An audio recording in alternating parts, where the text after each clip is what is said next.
a gente acabou juntando alguns players financeiros, acho que é um dos setores que mais tiveram que se mexer, porque as fintechs, principalmente, chegaram com tudo.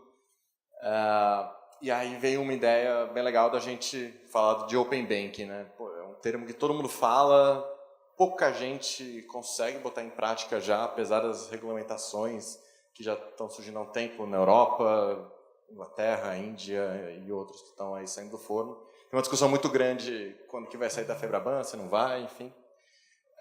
E aí, para falar disso, a gente trouxe os caras um pouco mais especialistas. Queria chamar aqui para o palco o Carlos Neto, TK, CEO da Matera. Por favor, uma salva de palmas.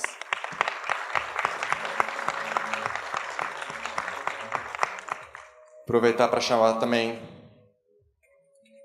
o Heitor Barcelos, superintendente de Banco Digital e Inovação do Tribanco.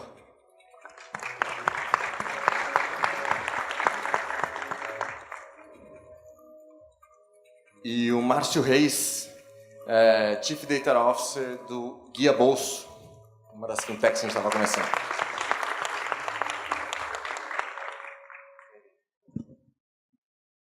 TK, é com você agora.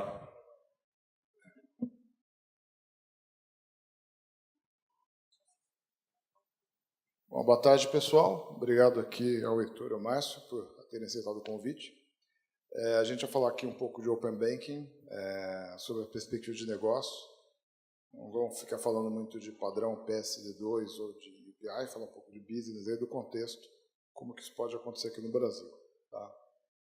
Falar um pouquinho da Matera. A gente é um fornecedor de Core Banking, então as APIs em geral falam com a gente, né? Hoje são 100 instituições que usam o nosso Core, e a gente tem um papel importante de permitir que os nossos clientes exponham suas APIs aí.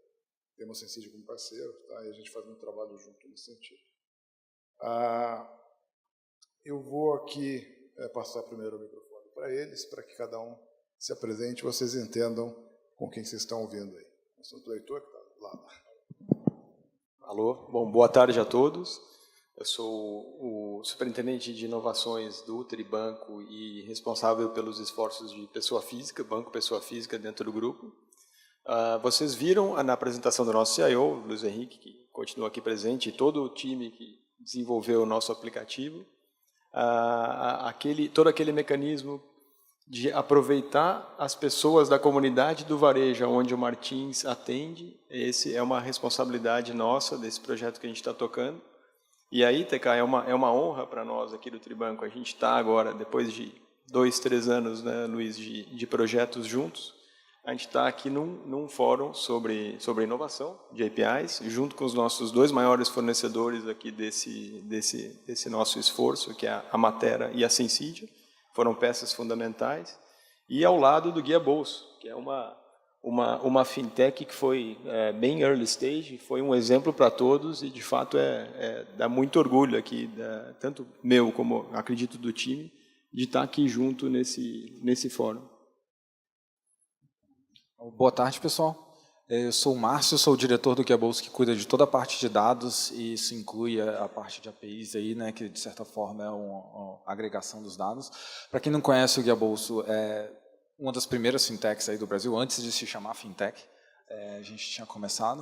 O que a gente faz o nosso produto é para pessoa física, e a gente se conecta nos bancos, puxa as informações das pessoas, né, de transações, histórico, produtos que a pessoa tem, etc.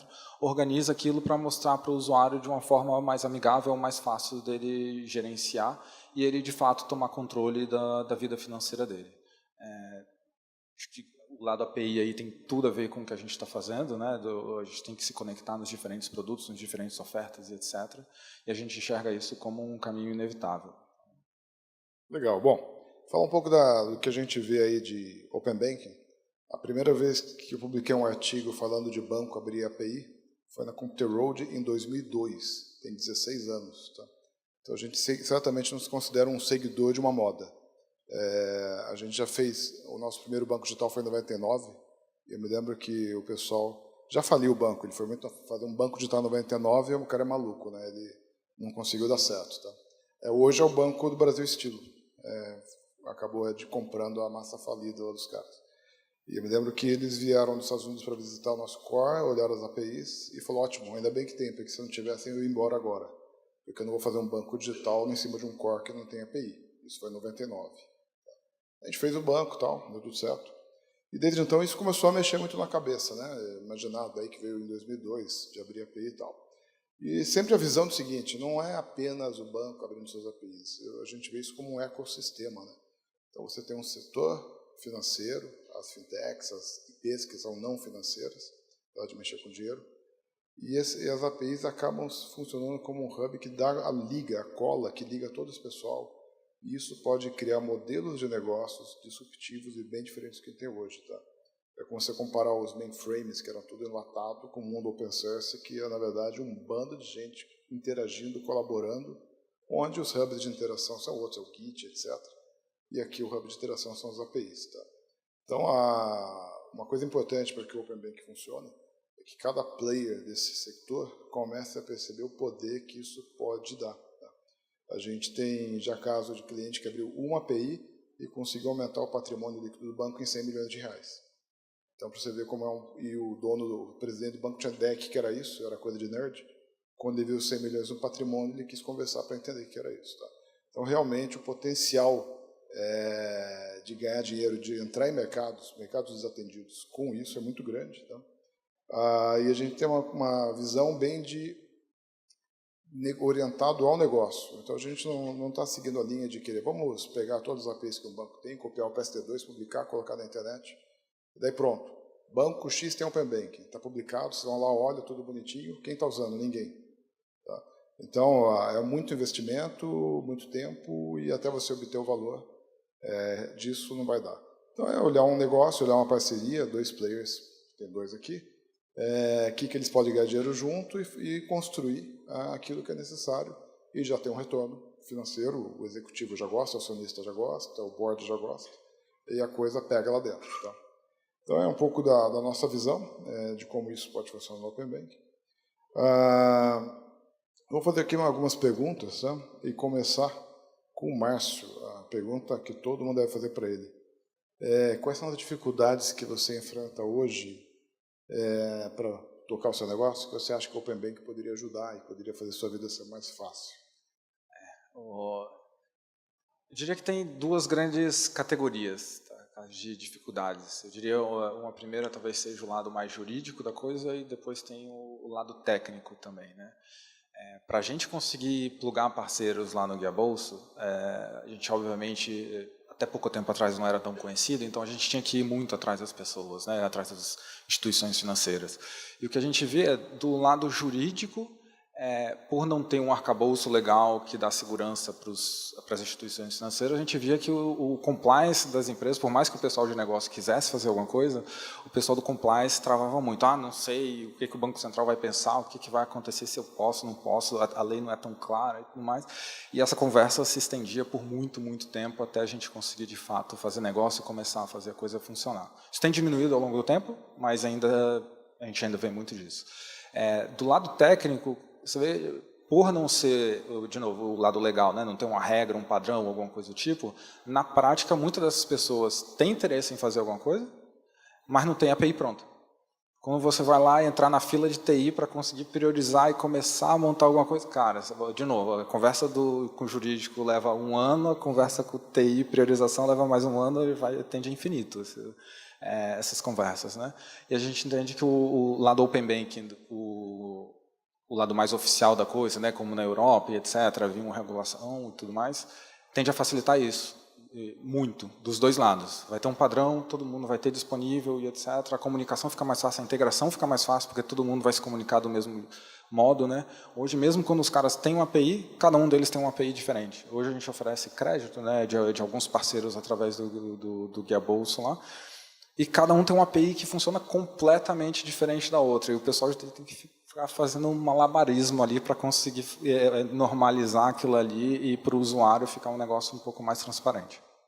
Legal, quer dizer, a torre de Babel das APIs, né? Daqui a pouco vai aparecer a van das APIs, né? Puta.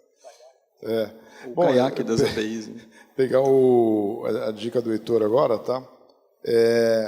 tá vendo, tá tendo uma certa, não digo resistência, mas no mínimo não estão se conversando, né? Quer dizer, a conversa existe, tem o interesse e a gente já está plugado em muita gente, né? Não, mas eles entre si, como são diferentes, né? Parece que eles não estão combinando de fazer a API igual, pelo menos, né? É o velho truque do ponto doc, né? Ninguém compra editor de texto concorrente do meu, porque só o meu tem o ponto doc. O formato proprietário é bom para segurar cliente, né? Então, se não vê uma mão pesada lá dizendo que é para padronizar, não padroniza não. Heitor, o que você vê, cara? Por que você acha que tem essa resistência de ter essa conversa, de ter esse padrão e tal? E como você vê que, de repente, outros bancos podem, na verdade, fazer disso uma oportunidade de negócio, tá? Porque é inevitável, isso é bom, isso gera dinheiro para todos os lados, a fintech ganha, o banco ganha. E quando você vê alguns bancos ou resistentes ou ainda não padronizando, isso não é uma oportunidade de negócio para quem está vendo isso de forma positiva? Como que você enxerga isso? Bom, TK, primeiro na parte de por que alguns bancos veem como ameaças, né?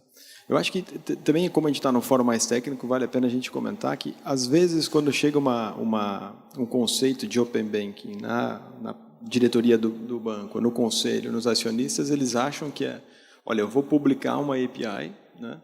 Eu vou começar a fazer, conforme o rapaz que fez a apresentação de abertura, um developer marketing, que eu vou ter que atrair pessoas para minha loja, e a gente sabe que isso não é algo trivial, né?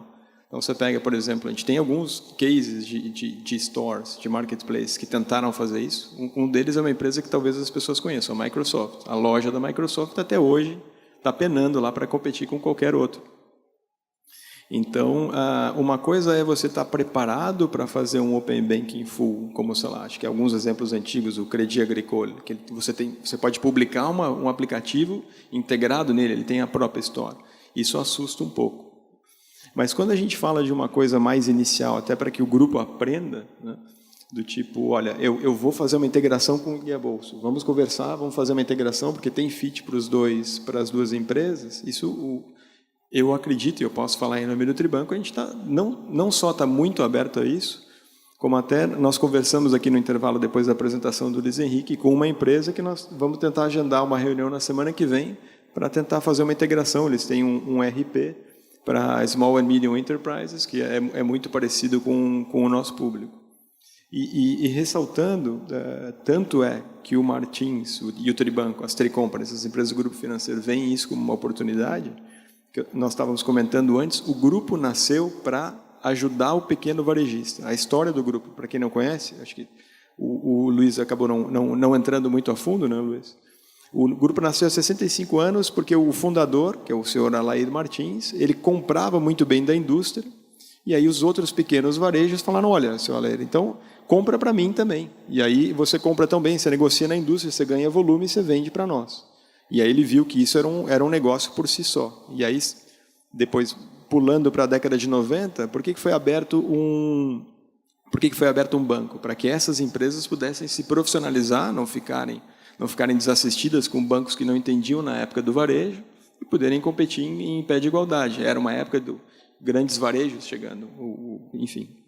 Então, o banco vê sim como uma oportunidade, assim que alguma empresa, como aconteceu aqui no intervalo, ou como pode acontecer com o Guia Bolso, olha, eu tenho uma solução que vai ajudar o pequeno varejo, seja direto ou seja indiretamente, o banco vai estar muito aberto para fazer.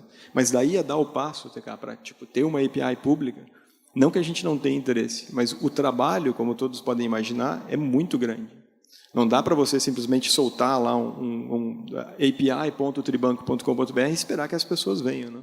Você tem que ter algum método para atrair o desenvolvedor, tem que ter um marketing para o desenvolvedor, remuneração para o desenvolvedor. É algo muito mais complexo. E eu acho que isso que às vezes assusta um pouco. Eu acho que esse modelo que você falou, que teve um almoço aí, tem um parceiro potencial já tem marcado, né? É aquilo que eu falei no começo, acho que é orientação ao negócio. Então, é a oportunidade comercial que existe entre a fintech e o banco.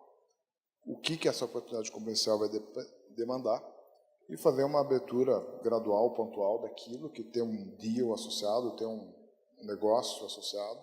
O acionista, o board vai ver o dinheiro que está entrando, vai ver a relevância nisso. Tá? O primeiro que a gente quebrou uma pedra grande foi isso. Estava tudo estranho. Quando a gente falou o tamanho do caixa do cliente, a conversa fluiu super fácil, tá? Porque o banqueiro que está vendo é o cara que vive de dinheiro, né? Ele não sabia nem o que era API, mas ele sabia que era o valor do caixa, tá? E aí ele deixou. Então, fazer essa coisa gradual é realmente o caminho, tá? E outra coisa, só complementando também algo que nós estávamos discutindo um pouco antes, em termos de alguns bancos verem como ameaça, o que nós acreditamos é que, de fato, o modelo como Open Banking, principalmente viabilizado pela tecnologia, entra num ecossistema de competição como outro qualquer. Então, os grandes bancos, ou os médios bancos, ou as fintechs, porque a gente que é do mercado, a gente sabe, você também deve.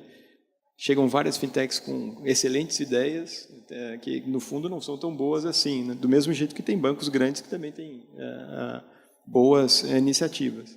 A gente acredita que vai igualar um pouco a disputa, digamos assim, pelo melhor serviço, e no final quem vai ganhar sempre é o consumidor. E não tem a menor dúvida de que a gente quer estar nessa jogada. Legal.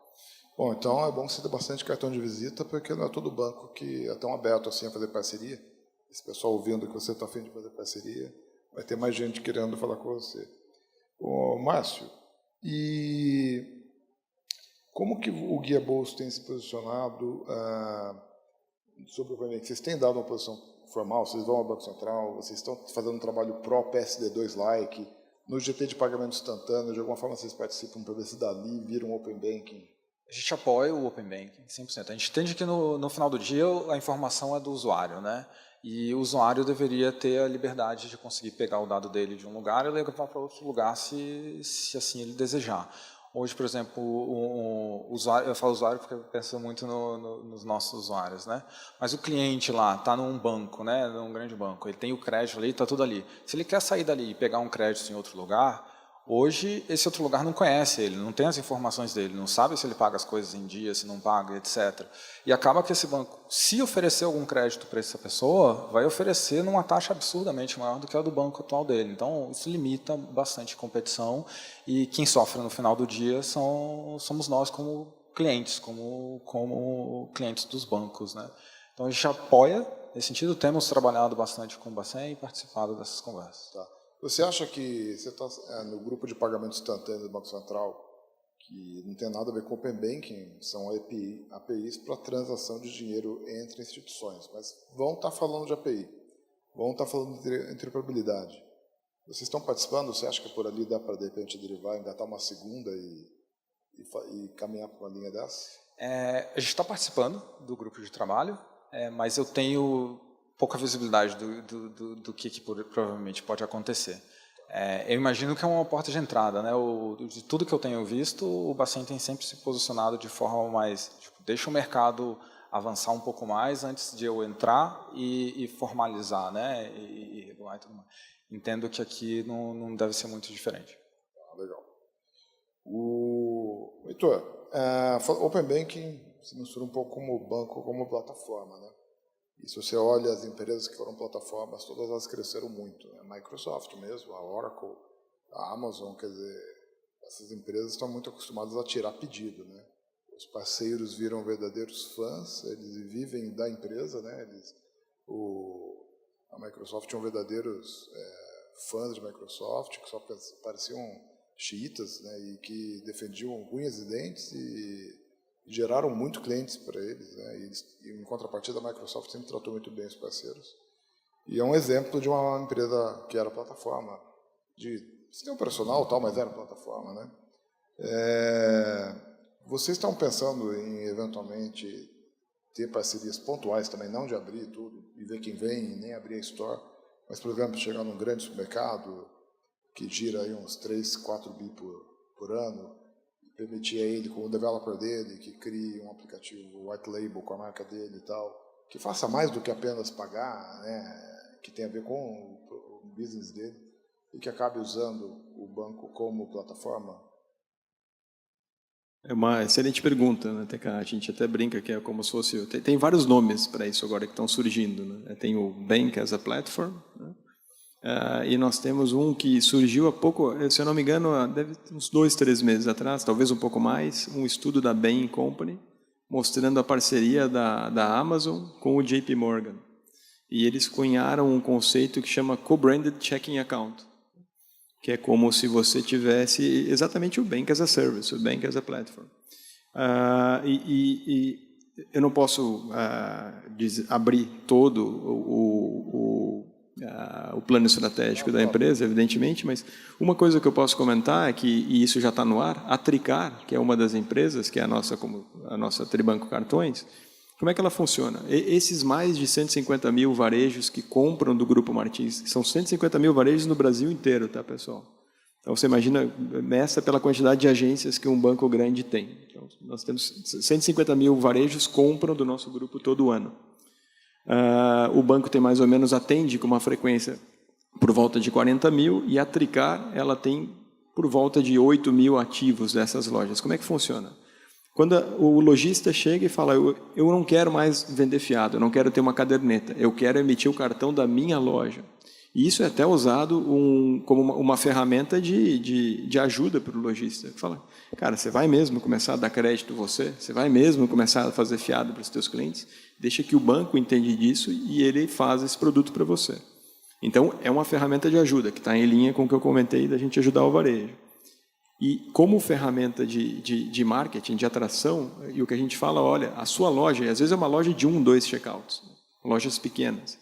A sua loja chegou num nível de profissionalização já que você vai ter o cartão da sua loja. Então, o que acontece? Você vai estar lá dando um cartãozinho Mercadinhos Neto. Então, vai ter o Mercadinhos Neto, vai ter o Mercadinhos Reis, e vai ter o seu nome escrito no cartão.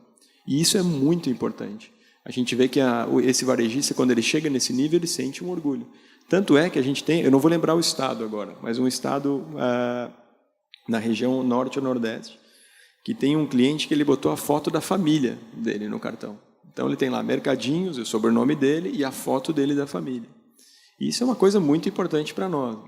E também abre se a gente parar aqui para pensar e for filosofar sobre isso, você imagina o poder que essa marca tem local. Quando eu vou vender um cartão de crédito, e aí eu vou vender um cartão de crédito do Banco XPTO, da Fintech Roxa, ele está construindo a marca, ele tem um trabalho de construção da marca, ele tem um público muito específico. Naquela região, naquela cidade, naquela comunidade, quem é mais forte? É a marca dele, que todos nós aqui conhecemos, ou é a marca do mercadinho da família XPTO? Né? Então, isso sim é uma coisa que atrai bastante. Esse tipo de parceria com o varejo para que o produto financeiro tenha o nome dele. Posso concluir que sim, ou seja, se você já faz isso no plástico, já tem uma parceria de nome e tal, permitir que varejistas, claro que talvez uma escala maior, façam os aplicativos próprios, etc., com as suas APIs, né, tá no espírito do negócio. Até pegando um gancho bom nessa, TK, existe uma série de desafios que a gente tem que o mercado em si, como o Márcio estava comentando, das regulamentações que a gente tem que atingir para poder chegar lá.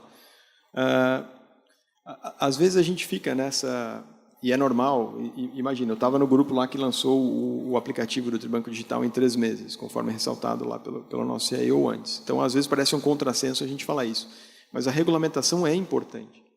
E às vezes, quando é feita com pressa, ela acaba causando alguns problemas muito graves. Vou citar um exemplo que eu estava discutindo com o Gilberto aqui, que é o nosso head de canais.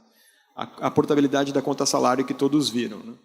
Aquilo, e ele foi feito para ser parecido com a portabilidade do número de celular, ou seja, não tem interferência nenhuma com o seu banco de origem. Você chega no banco novo e fala, olha, cara, o Guia Bolsa lançou um banco, eu quero uma conta Guia Bolsa, eu não quero nem saber do banco X. Não um banco, né? Pode ser uma IP também. Exatamente, um arranjo de pagamentos, ou uma instituição de pagamentos. Mas o que acontece é o seguinte, isso é muito bom, porque eu não quero ter aquela disputa do cara querer me vender alguma coisa, me dar algum espelhinho para que eu fique lá. Ótimo.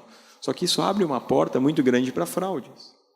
Eu posso chegar com toda a documentação de uma pessoa num outro banco, abro uma conta e aí eu vou pegar, não vai ser o dinheiro da nota paulista, eu vou pegar o salário dele inteiro. Quanto tempo será que ele vai levar para descobrir isso? Então tem uma série de regulamentações que são feitas às pressas, ou às vezes alguma pressão que nós mesmos podemos fazer que pode sair o tiro pela culatra. E um outro dado importante, eu não sei se todos viram, nós fomos pegos de surpresa ontem, várias plataformas de peer-to-peer lending na China, isso é uma notícia de ontem, saiu acho que no Financial Times, a polícia chinesa foi lá e fechou várias dessas empresas. Porque a mesma pessoa que estava lá, essa é a diferença quando a gente está lidando com dinheiro, tá, pessoal, das pessoas. A mesma pessoa que foi lá e, puxa, eu investi meu dinheiro, botei aqui, eu achei legal, eu investi para essa pessoa, quando quebrou, e isso está na matéria do Financial Times, quando quebrou a empresa de peer-to-peer lending, ela foi cobrar do governo. Fala, você deveria ter cuidado melhor. Então, a gente, infelizmente, é uma daquelas coisas que a gente só acaba sentindo quando a gente passa por uma situação dessa. Então, a gente acha que para chegar no nível de uma co-branded checking account, ainda tem que amadurecer um pouco todas as relações, o uso da marca, enfim, tem um caminho ainda a trilhar. Eu cheguei até a conversar um pouco com o próprio Bacen sobre isso, eles sempre se posicionaram o seguinte, o banco é o banco, um co-branded pode ter lá, igual o cartão co-branded, né? O cliente final tem que saber que, no caso do cartão, quem é o emissor, no caso de uma conta co-branded, na verdade, quem é o banco de verdade, né? Qual o risco que ele está tomando, quem responde por isso. Mas eu acho que, eu brinco o seguinte, dá para fazer coisas legais agindo de forma legal, tá? É um equívoco você achar que fazer coisas inovadoras você tem que fugir da regulação. Na verdade, a regulação hoje ela está liberando muito mais do que as pessoas estão fazendo. E é uma regulação bem feita, tá? Eu brinco que parece que aqui, lá a maconha foi liberada em lugares, depois tinha muita gente usando. Aqui eles liberaram e ninguém está usando ainda, tá? Porque o Banco Central realmente já tem 3 anos com essa regulação aí, permitindo um monte de coisa. E o pessoal acha que é proibido. Parece que está todo mundo vivendo uma Matrix aí e não percebeu o que dá para fazer. Tá? Então, e isso, o que o Banco Central permitiu de regulação, juntando com o Open Banking, o poder das APIs, dá para fazer coisa muito disruptiva. Tá? Então, eu queria agora ver com o Márcio, tá? Sobre modelos de negócio, mas o guia bolso, a gente sempre lembra lá do guia bolso, olhar minha conta, ver minhas despesas, planejar minha viagem, etc. Mas vocês não estão fazendo mais só isso, né? Vocês já estão trabalhando no Open Bank, já estão conversando com bancos e criando... Que tipo de produtos você conseguiu criar via Open Banking? Que está agregando valor para o consumidor e tal? Dentro do guia bolso, acredito que a gente está agregando muito valor, né, para o consumidor. Mas a gente enxerga como inevitável esse lado do unbundling, que a gente está chamando. Né? As pessoas hoje em dia têm tudo dentro de um único banco, então o cartão de crédito, a conta corrente, o seguro, o investimento, fica tudo num lugar só. E com o surgimento de startups, redução da barreira de entrada, né, com APIs e etc., está surgindo um monte de outros negócios para competir por esses clientes, né, dos grandes bancos. E o que começa a acontecer? O usuário que tinha tudo nesse um único lugar começa a ficar com as coisas separadas. Então, ele tem um cartãozinho roxo, ele tem um seguro com um desses brokers, com uma seguradora que não é do banco dele ali, porque ele contratou online, o investimento dele está com a XP da vida, e começa a separar a vida dele. Se as pessoas hoje, e eu consigo garantir isso porque eu vejo do lado do Guia Bolsa, as pessoas hoje já têm uma grande dificuldade de conseguir gerir suas próprias finanças, quando está tudo num lugar só, imagina tudo estando separado. Cada um numa conta, para você ver o seu status financeiro ali, você precisa de 5, 6 logins diferentes e 3 horas do seu sábado. Né? Então, cara, começa a ficar complicado. Então, a barreira de entrada que tinha diminuído, de certa forma, começa a subir, porque as pessoas começam a ficar ressabiadas. Cara, vai ficar muito complicado para eu gerenciar. Não sei se eu quero isso. Né? Não sei se eu quero essa complicação para a minha vida, por mais que o produto desse outro cara aqui seja um pouco melhor. E aí começa a surgir modelos de negócio mais parecidos com o nosso, que a ideia é agregar todas essas informações de diferentes locais para o cara, num lugar só, conseguir ver o status da vida financeira dele, sem ter que precisar dos vários logins. E uma vez que ele está ali, a gente consegue fazer um diagnóstico da vida dele e oferecer produtos para a pessoa. O cara está investindo mal, está investindo numa poupança, eu consigo virar e falar, eu tenho esse parceiro aqui que tem esse CDB. A gente estava falando um pouquinho dos CDBs lá, né? Tem esse CDB aqui que rende muito mais do que a poupança, tão seguro quanto, tem FGC, tem um monte de proteção e etc. Por que você não migra? Hoje, especificamente, a gente já está oferecendo crédito, a gente já tem alguns parceiros plugados, e clientes nossos que estão no cheque especial, estão com créditos que a gente considera caro, né, rotativo do cartão e etc., a gente ajuda essa pessoa a conseguir créditos um pouco mais baratos dentro dos nossos parceiros. E a ideia é expandir o número de produtos significativamente daqui para frente. Legal. Sem citar nomes, eu já ouvi falar que você já é o canal responsável por mais da metade de empréstimos de alguns bancos aí, tá? Não duvido. Então, assim, já há o poder da API para esse banco que plugou com vocês, tá? Quer dizer, da noite para o dia ganhou um canal de distribuição maravilhoso, né? Porque quando vocês falam de bancos que têm agência e tal, já tem canal de distribuição, mas tem muito banco que não tem canal de distribuição, né? E aí o teu canal de distribuição... Isso lembra muito o conceito de marketplace, né? O canal acho que é uma das grandes vantagens, né? Conforme as pessoas vão tendo mais e mais opção, fica cada vez mais difícil para o seu cliente achar você. Ele vai lá, ele vai dar um Google ali, tem 50 versões diferentes de cartão de crédito para ele contratar. Como é que ele escolhe? Como é que ele sabe qual que é o melhor para ele? Começa a criar uma dificuldade do outro lado, né? E a gente entende que vai começar a surgir, o Guiabolso sendo o pioneiro aí, mas deve surgir mais gente, de facilitar a vida das pessoas. Bem ou mal, se fizer uma comparação, você está virando uma Amazon de produtos financeiros, né? Porque eu também logo lá na Amazon, aqui no Brasil, B2W, etc. Você vai lá, é o único lugar que você vai e compra celular de todo mundo, né? Então você não tem que lembrar das N mil lojinhas, né? Já tem muita gente que tem e-commerce no Brasil que não tem nada, né? Ele só tem um catálogo de produtos, ele publica o catálogo no Mercado Livre, na Americanas, na Amazon e tal, e usa esses caras como canais de distribuição, né? E conforme esse unbundling começa a acontecer, não só o usuário tem essa dificuldade de você achar essa pessoa, como fica todo mundo competindo pelos mesmos canais digitais, né? Tá todo mundo ali pagando para o Facebook, para o Google. Os que não estão conseguindo começam a subir o bidding, aí outras pessoas começam a não conseguir, começam a subir o bidding. No final, a margem de todo mundo está zerada, o Facebook e o Google estão lá ganhando a margem de todo mundo. Então, as pessoas começam a ter que ser mais criativas para conseguir como achar esses usuários, como comunicar as suas vantagens para esses usuários e conseguir através do canal fica mais fácil, né? Porque a pessoa está querendo buscar...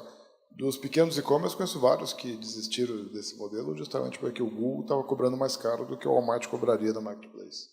Daí ele prefere pagar o fee do Marketplace e só paga pelo que vende, né? E eu vejo realmente as fintechs, as IPs aí, como grande unbundling, assim, nessa coisa de grandes distribuidores, grandes candidatos a Marketplace de produtos bancários e não bancários, né? Seguro, etc. De bancos de andar. Bancos de andar que a gente fala é banco que não tem 1000 agências por aí, né? E que vão poder competir no mercado de varejo através de parceiros varejistas, né? São distribuidores, né? Heitor, vocês fizeram acontecer, né? Quer dizer, tá aí, o Luiz mostrou a apresentação, mostrou a foto do aplicativo, tem gente usando, tem um mercadinho simplesinho lá, que aumentou em 7 vezes lá em emissão, tal, quer dizer, é realidade, não é PowerPoint, né? E queria que você comentasse que tipo de desafio, né? Tem muita gente que põe API na internet e não tem caso real para contar. Vocês têm casos reais aí para contar. Por quê? O que vocês fizeram diferente? Qual que é o conselho que você dá para o pessoal? O que você aprendeu com isso? Só antes de chegar nesse ponto, e de fato é um ponto bastante importante, eu vou TK, para fortalecer os números, tá? O aplicativo, de fato, ele está no ar, ele já está em produção, ele foi colocado em um mercado, então você lembra que eu comentei que as lojas que emitem produtos financeiros nós temos 8.000, então nós colocamos em um, nessa loja aumentou em 7 vezes a emissão de cartões e abriu uma quantidade enorme de contas que antes não eram abertas, né? O nosso objetivo é muito parecido com o Guia Bolso, de ajudar as pessoas, porque essa pessoa não bancarizada, as lojas todas ficam em zonas mais pobres, em comunidades, né? Essa pessoa ela tem aquele comportamento financeiro que você mesmo comentou. Ela recebe todo o dinheiro numa conta, saca tudo, e depois ela vai para a fila da lotérica, ela vai para a fila da agência bancária para pagar o aluguel. Essa conta ela não tem nenhum tipo de tarifa recorrente, que o estudo que nós fizemos lá com o nosso público, eles acham justo pagar por algum serviço, claro, depois de uma certa franquia, você não pode extorquir o cara lá, até porque não é esse o objetivo. Nosso objetivo é que ele continue comprando naquele mercado, que ele faça a roda girar, faça a economia girar. Ou seja, então eu falo para ele, olha, deixa todo o seu dinheiro aqui dentro, eu não vou cobrar nada, não vai vir ninguém aqui cobrar R$5, R$10, R$12 todo mês, esse dinheiro está garantido aqui. E não só isso, é uma conta que ela nasce com... Eu sei, por compliance, talvez não possa usar esse nome, mas é o equivalente a um CDB automático. Então, o dinheiro que está lá dentro, ele só vai render. Então, a gente tenta dar uma segurança para a pessoa. E a pessoa pode fazer as suas operações de saque e depósito na própria loja, no próprio varejo. Então, ela resolve a vida financeira agregando valor e sem ela achar que ela está, sem aquela visão que essas pessoas têm do banco. Indo para a tua pergunta, TK, e aí é muito bom porque grande parte do time está aqui, né? Um recado que eu queria deixar para vocês é que quando a gente começou esse trabalho lá há uns 2, 3 anos atrás, a plataforma da Sensidia foi comprada em 2016, ainda setembro, outubro de 2016. Essa plataforma era essencial. Então a gente sabia que a gente precisava disso. Tudo que já foi dito aqui sobre as integrações dos sistemas legados, isso é um inferno numa instituição que tem 25 anos e um monte de sistemas e vão colocando um sistema em cima do outro. Você acaba gastando 90% do tempo em integração. A gente falou, a gente precisa dar uma modernizada aqui. E depois, quando você faz isso, você consegue arrumar os dois lados em paralelo. Cara, essa integração foi um terror para conseguir expor essa API. Então, deixa eu arrumar internamente aqui. Isso ajuda você a arrumar o sistema legado. O outro ponto, a gente precisava de ferramentas colaborativas. Então, você não pode cobrar um time que pense fora da caixa se eles continuam usando alguma ferramenta de colaboração. Eu estou falando de ferramenta de e-mail, ferramenta de processador de texto, Excel, etc. Que ela seja muito antiquada. Você não pode não liberar, por exemplo, o web WhatsApp para as pessoas. Eles trabalham daquele jeito, eles se comunicam daquele jeito. Só que algumas coisas permanecem as mesmas. Isso a gente estava até brincando. Não adianta você criar uma sala colorida, botar puff, né, deixar as pessoas virem de bermuda, trocar a mesa de reuniões por uma mesa de ping-pong. Algumas coisas são sempre iguais. E nós conseguimos isso. Você precisa ter, de fato, uma boa ideia. E, às vezes, acreditem, quando a gente escuta muitas startups, muitas ideias dentro das empresas, acho que é um pareto, é 80-20. Algumas não são tão boas assim. Isso é essencial.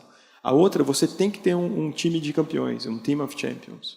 Você tem que escolher as melhores pessoas que você tem dentro da empresa e que tenham conhecimento. E a terceira, que é a mais importante delas, lembra, a gente já montou essa estrutura, ferramentas colaborativas, tem que ter API, tem que ter uma boa ideia de fato comprovada, tem que ter um time de campeões, é a gestão. A gestão de um time ágil, não adianta você sair colando post-it na parede. O pessoal, puxa, vou fazer um Kanban, então a ferramenta, a metodologia, ela não pode ser uma religião, ela não pode ser um fim, ela é um meio para atingir um objetivo. Então, a gente cansa de ver, em algumas ocasiões, a pessoa fala, puxa, eu estou trabalhando no modelo ágil, a pessoa nem conhece o manifesto ágil, os 12 pontos originais que deu origem a isso tudo. Ela já pega lá na última linha e acha que colando post-it vai melhorar o escopo, né? Então, você tem que treinar para que todos tenham uma visão de negócio, todos compartilhem da mesma visão. Tem que treinar para que ninguém tenha nenhum medo de expor sua opinião, questionar algum tipo de decisão. E não fosse, na minha visão, e além de agradecer todo o time aqui por ter proporcionado isso para a instituição, não fosse isso, nós não conseguiríamos ter colocado esse projeto no ar nesse tempo. Legal, que APIs são feitos por pessoas, né? É essencial. Sempre, isso não adianta. Você pode ter a ferramenta, a metodologia que você tiver, que você não tiver pessoas aproveitar boas. E dar parabéns para o time também. Foi um orgulho trabalhar com a turma toda aí. É muito legal ver a coisa acontecendo, né? E assim, o nosso software na prateleira não vale nada. Agora o nosso software sendo usado por clientes que conseguem fazer funcionar, tal, é muito legal. Exatamente. A parceria com a Sensidia foi maravilhosa também, foi muito joia. Agora para o Guia Bolso aí, tá? Teve uma palestra, eu não vou citar nomes aqui, mas um grande banco falando muito sobre os inovadores têm que achar a distribuição. Você tem milhões de clientes, então você é uma boa distribuição, né? Você acha um bom parceiro, então, para ser a distribuição que os inovadores têm que achar e fazer parcerias com vocês? Eu diria que sim. A gente está com 4,5 milhões hoje de usuários, né? Tem uma base razoável aí de pessoas, mas eu diria que o principal diferencial talvez não seja nem esse. Com a quantidade de informação que a gente tem hoje, e esse é um cuidado que todo mundo deveria começar a ter bastante conforme as APIs começam a ficar mais disponíveis e etc. Você não quer que as pessoas peguem a sua API para começar a massacrar o seu cliente com produtos ali e daqui a pouco o cara está surdo, né? Tanta gente falando SMS, tanto e-mail, o cara não consegue prestar atenção em nada e já deleta tudo de uma vez e você está atrás, está pior do que estava antes. Uma das coisas que a gente toma muito cuidado lá no Guia Bolso é pegar todos os dados que a gente puxa dos nossos diferentes parceiros, trabalhar muito aquilo para saber o que oferecer para quem e quando. Então, eu tenho diferentes parceiros de crédito, mas não necessariamente eu deveria estar oferecendo todos eles para todos os meus clientes, né? E só assim que você consegue, de fato, criar uma marca legal, os seus parceiros ficam com a sensação legal, eu não estou empurrando o crédito em cima de um cara que não precisa, isso melhora a inadimplência, melhora o seu resultado e tudo mais.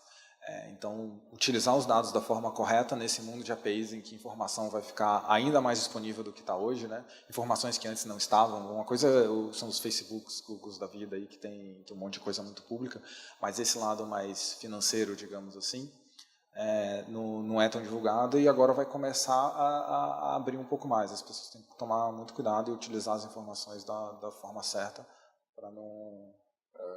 Faz sentido, afinal de contas, se você tem 4,5 milhões de clientes, tem que ser 4,5 milhões de clientes felizes, gostando do que o Guia Bolsa oferece, e o Guia Bolsa, até para manter esse poder de ser distribuidor de produtos legais, você tem que estar pondo o seu cliente final em primeiro lugar, né? É aí que você vai continuar podendo fazer isso. Tá? Eu imagino que o nosso tempo está chegando ao fim aí. Tá? Então eu vou mais pedir agora para os dois, vocês aí, fazendo as suas palavras finais aí sobre o tema. Né? O que você espera de Open Banking para frente, qual que é o seu maior desejo, expectativa, enfim. Um recado final. Heitor, primeiro. Bom, eu acho que é uma época mesmo, essa pegando o gancho no que você falou da captação, da distribuição, né? Eu acho que sempre foi a chave mesmo. A pessoa que falou isso tem razão. Só que o que talvez esteja implícito na frase de que as fintechs têm que achar a captação. As fintechs acharam a captação. A captação digital elas fizeram muito melhor do que os bancos. Acho que o Guia Bolsa fez isso muito bem com essa base de 4 milhões. E eles também, ao oferecer, na minha visão, ao oferecer uma excelente experiência do usuário, que é a segunda parte, se a gente for ir para as bases, é um CRM bem feito, é um relacionamento com o seu cliente bem feito. A pessoa não só fica, então você deve ter um churn muito baixo, como ela também indica para os outros. E isso é captação, não tem nada diferente de uma distribuição sensacional, é um testemunho de alguém que aquilo está funcionando.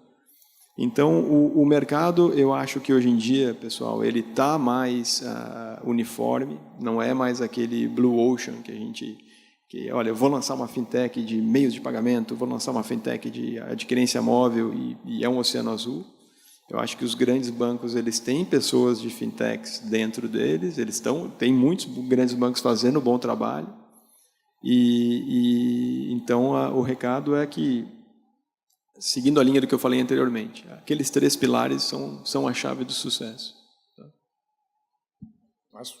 O Open Banking veio para ficar, né? A gente gosta lá no Guia Bolsa de falar uma história engraçada. Né?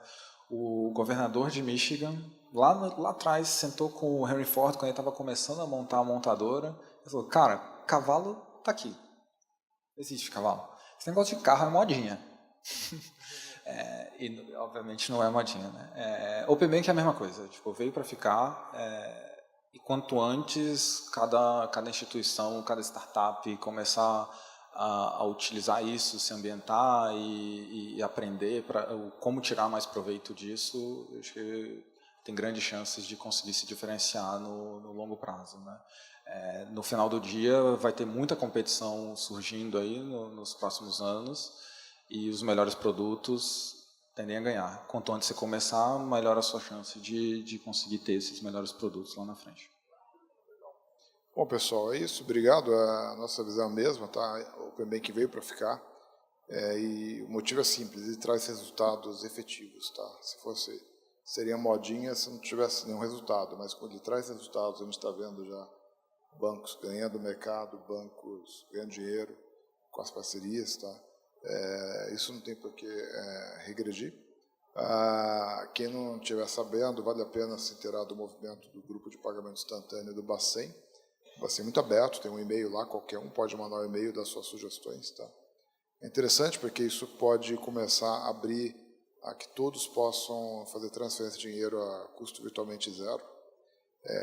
Então, todo mundo vai poder pagar, recolher celular, pagar a conta de qualquer coisa, Renavan, etc., tá? Sem depender de guias de recolhimento, etc. Isso pode dar uma fluidez no dinheiro tão grande que pode gerar, junto com o Open Banking, aí um mecanismo bem interessante e oportunidades bem legais para os empreendedores e para as fintechs. Tá?